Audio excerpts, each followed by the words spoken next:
base sa reklamo sa atong kapulisan sa PNP Drug Enforcement Group, allegedly na nagtakuban nga pulis nga mopalit og shabu, napalitan mo nila og shabu, and on the strength of that crime man na in their presence mo na reason why gidakop mo nung sa walay warrant, gidakop mo sa pulis kay base sa allegation sa mga pulis, you were caught in the act of selling shabu. Then as an incident to a lawful arrest, nag-conduct silang search sa inyong persons, nakuhaan po mo ang shabu. Now, whether this is true or not, sir, di mo ko maingon nga tinuod na gining mahitabo. Kay nga naman, katong tungura, kamura may nakibawas tinuod ang pulis. So, dili ni siya karon situation para mag-determine ko kung tinuod na gini, kaya ang maka-determine ra kung tinuod man ning nahitabo ang judge ra. Ang ako lang trabaho diri is to determine kung naa ba'y basihan nga filean mo kaso, and then base sa akong pag-review sa records, naagi igong basihan, sir, nga dakpon mo. Now, kung sa may inyong option, kung sa may inyong katungod ninyo ang mutubag sa kaso, katungod ninyo nga dipinsahan inyong kaugalingon, kung sa may tambag sa inyong abogado, nag-istorya na mo sa inyong abogado, kay inyo masanang katungod nga tagaan mo abogado,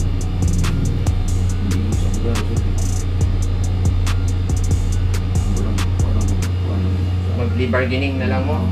Pirmiro pa ba ninyong kaso, sir? Primero po ito. First time pa ni? Wala mo matukhang sa una? Wala mo ma-appeal sa mga surrenderies sa una, sa drugs?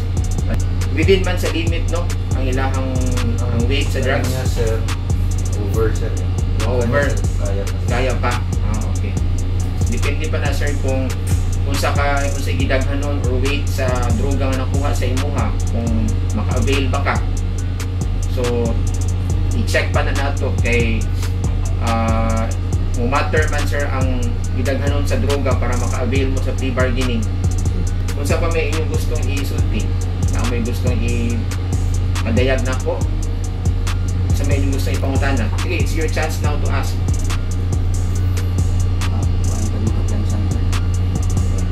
Kuhan, sir, kanima kung right to bail, maka-avail lang ka na kung available ang imong offense. No, kani imong kaso, sir, pagpamaligya, maka-bail lang ka kung mag-file kag petition for bail, and then i-prove sa fiscal kung ang evidence of guilt is strong. Now, kung tanaw sa judge, dilitig ko ng ebidensya, anha pa ka makapiyansa.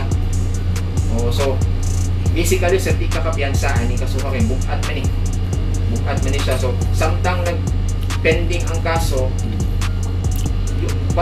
constrained ka to stay in jail, na ka spisuhan samtang magpadayon ni ang kaso.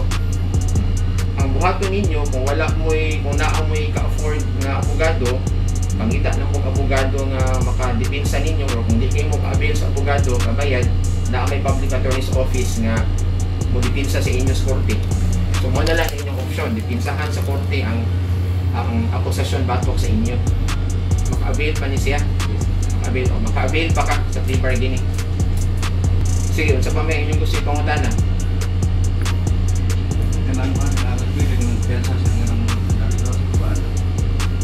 Piyansa nga dali ra. May pasabot nimo nga ug gusto ka magawas na yun. Kaya mga bata rin yan. Appeal mo ka, sir, sa section 5.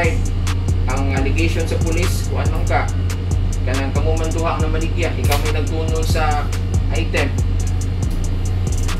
kung may allegation sa police, so appeal ka sa pagpamaligya, so dili ka kapiyansa. So ang option na lang nimo, mag-plea bargaining na lang ka.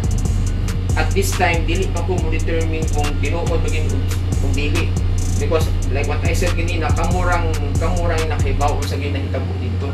Pero base sa papel nga akong nabasa, mo na yung nahitabo na maligya mo o niya nakuhaan mo ang shabu.